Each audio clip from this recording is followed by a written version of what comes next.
Dentists sometimes ask me, how can I justify spending $2,000 on a curing light?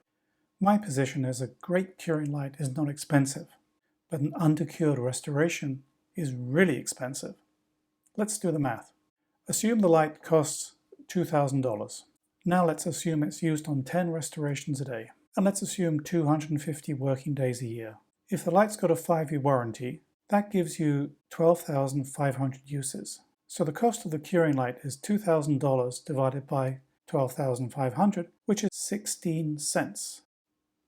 For a restoration that may cost the patient approximately $180, the cost of using the curing light is basically a rounding error. And this calculation assumes that the light dies the day the 5-year warranty ends. In reality, a good curing light should last even longer, making the cost per use even lower. Now the flip side to that is, if you have to replace a restoration, look at these costs. So the real question for you is, can I afford not to buy a good curing light? Can I afford to use a poor one? Because every restoration you place depends on delivering the right amount of energy at the right wavelengths. So remember that 16 cents per use for better curing, better peace of mind, and better patient care. Thanks for listening.